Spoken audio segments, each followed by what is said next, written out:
नवीन वर्षाचे संकल्प आठवतात? आपण कितीतरी मोठी ध्येय ठरवतो, नाही का? म्हणजे रोज व्यायाम करायचा, नवीन भाषा शिकायची. पण होतं काय? काही आठवड्यातच सगळं उत्साह संपतो. कारण ही ध्येय इतकी मोठी वाटतात की सुरुवात कुठून करायची हेच कळत नाही. पण समजा यावर एक अगदी सोपा जपानी उपाय असेल तर? आणि हा प्रश्न आपल्या सगळ्यांनाच पडतो, बरोबर? की नवीन सवयी लावणं इतकं अवघड का होऊन बसतं? खरं तर यामागे एक सायकॉलॉजी आहे. आपलं मन किंवा आपला मेंदू बदलाला इतका विरोध का करतो? तर आपल्या मेंदूचा एक भाग आहे ज्याचं काम आपल्याला धोक्यापासून वाचवणं आहे. तो मोठ्या आणि अचानक होणाऱ्या बदलांना एक धोका समजतो आणि मग त्याला थांबवण्याचा प्रयत्न करतो. पण आज आपण एक अशी पद्धत पाहणार आहोत जी या विरोधाला अगदी सहजपणे पार करते. तर चला या उत्तराकडे वळूया. आणि हे उत्तर आहे कायझेन. हे जपानमधून आलेलं एक खूप शक्तिशाली तत्वज्ञान आहे, जे ध्येय गाठण्यासाठी एक एकदम वेगळा दृष्टिकोन देतं. म्हणजे यात मोठ्या उड्या मारायच्या नाहीत, तर अगदी छोटी पण सातत्यपूर्ण पावलं उचलायची आहेत. कायझेन हा शब्दच खूप इंटरेस्टिंग आहे. हा 2 जपानी शब्दांपासून बनलाय. काय म्हणजे बदल किंवा विकास आणि झेन म्हणजे चांगल्यासाठी. सो कायझेन म्हणजे काय? तर चांगल्यासाठी सतत होणारी सुधारणा. ह्या शब्दातच सगळं सार आहे. प्रत्येक छोटासा सकारात्मक बदल महत्त्वाचा आहे.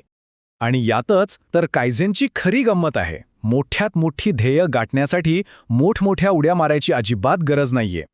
त्याऐवजी काय? तर दररोज फक्त एक लहान, अगदी छोटंसं पाऊल उचलणं पुरेसं आहे. आणि यामुळे होतं काय की तो प्रचंड दबाव कमी होतो आणि सुरुवात करणं एकदम सोपं होऊन जातं.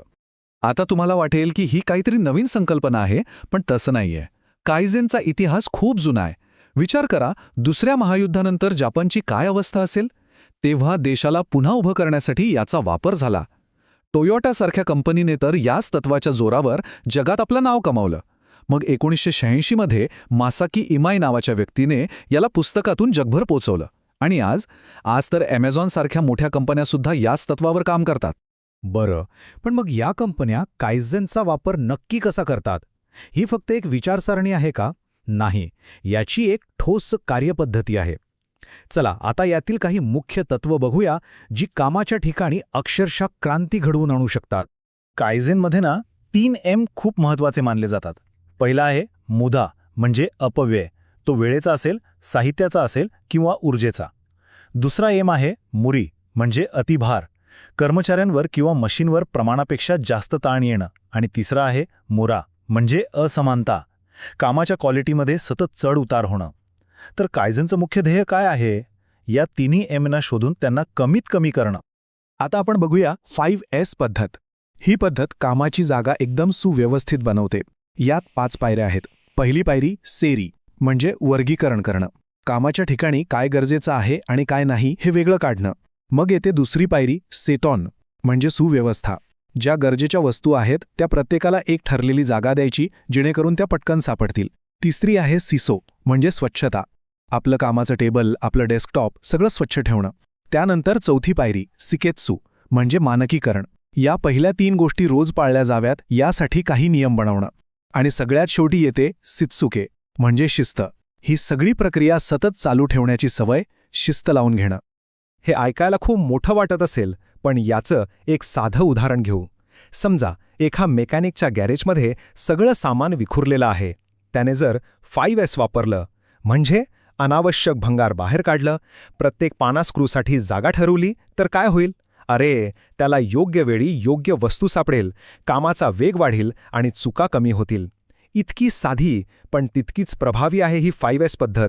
आता बघा, जेव्हा एखादी समस्या येते तेव्हा आपण काय करतो? आपण वरवरचे उपाय शोधतो. पण 5S हे तंत्र एखाद्या डिटेक्टिव्हसारखं काम करतं. ते आपल्याला समस्येच्या थेट मुळापर्यंत घेऊन जातं. उदाहरणार्थ, समजा एक मशीन अचानक बंद पडलं. पहिला प्रश्न, का बंद पडलं? उत्तर आलं, कारण फ्यूज उडाला. बरं. दुसरा प्रश्न, फ्यूज का उडाला? कारण सर्किट ओव्हरलोड झालं. असं का 5 वेळा विचारल्यावर कदाचित असं लक्षात येईल की मूळ प्रॉब्लेम मशीनच्या डिझाईनमध्येच होता, फक्त फ्यूजमध्ये नव्हता.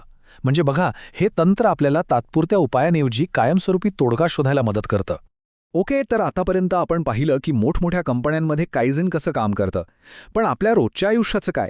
या सगळ्या मोठ्या संकल्पना आपण आपल्या घरात, आपल्या सवयींमध्ये कशा आणायच्या? तर चला तेच बघूया. आणि गंमत म्हणजे याची सुरुवात होते फक्त एका मिनिटाने.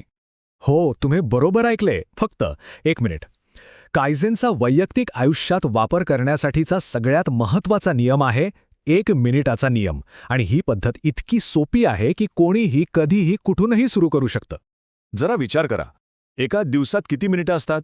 1440. आणि त्यापैकी कायझेन फक्त 1 मिनिटाची मागणी करते. फक्त 60 सेकंद. कोणतीही नवीन सवय लावण्यासाठी एवढाच वेळ पुरेसा आहे, असं कायझेन म्हणतं. ऐकायला थोडं अशक्य वाटते नाही का? पण थांबा, यामागे खूप मोठं मानसशास्त्रीय सत्य दडलेलं आहे.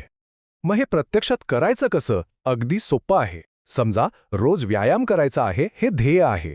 तर काय करायचं? फक्त एक वेळ ठरवायची आणि अलार्म लावायचा. जेव्हा अलार्म वाजेल तेव्हा बाकी सगळं सोडून फक्त 1 मिनिट व्यायाम करायचा. फक्त आणि फक्त 1 मिनिट, त्यापेक्षा 1 सेकंडही जास्त नाही. आता सगळ्यात महत्त्वाचा मुद्दा तो समजून घ्या. 1 मिनिटाच्या व्यायामाने कोणी फिट होत नाही हे आपल्यालाही माहिती आहे. मग हे करायचं का? कारण खरं ध्येय तंदुरुस्त होणं नाहीये, तर रोज हजर राहण्याची सवय लावणं आहे. जेव्हा रोज न चुकता ती 1 मिनिटाची कृती होते, तेव्हा आपल्या मनात त्या बदलासाठी जो विरोध असतो ना, तो हळूहळू नाहीसा होतो आणि मग सवय तयार व्हायला लागते. आणि मग हळूहळू काय होतं? हा 1 मिनिटाचा नियम फक्त एक टेक्निक राहत नाही, तर ती एक जीवनशैली बनते. कायझेन म्हणजे सतत छोट्या छोट्या सुधारणा करत राहणं. मग ते आपल्या कामात असो, आपल्या आरोग्यात असो किंवा अगदी आपल्या नात्यांमध्ये असो. आणि याचे फायदे ते तर खूप आहेत. प्रोफेशनल लाईफमध्ये कामाची गुणवत्ता वाढते, टीमवर्क सुधारतं, पर्सनल लाईफमध्ये बदलाची भीती निघून जाते आणि नवीन सवयी लावणं अगदी सोपं वाटायला लागतं. पण सगळ्यात महत्त्वाचं काय माहितीये? मी कालच्यापेक्षा आज थोडासा तरी चांगला आहे, ही भावना. आणि ही भावना आपला आत्मविश्वास प्रचंड वाढवते. थोडक्यात काय तर कायझेन म्हणजे एका जागी न थांबता सतत स्वतःमध्ये सुधारणा करत राहणे. ही एक अशी जीवनशैली आहे जी आपल्याला सांगते की मोठे बदल हे मोठ्या उड्यांमधून नाही, तर रोज उचललेल्या एका लहानशा पण सातत्यपूर्ण पावलातून घडतात. तर मग आज ते पहिलं 1 मिनिटाचं पाऊल कशासाठी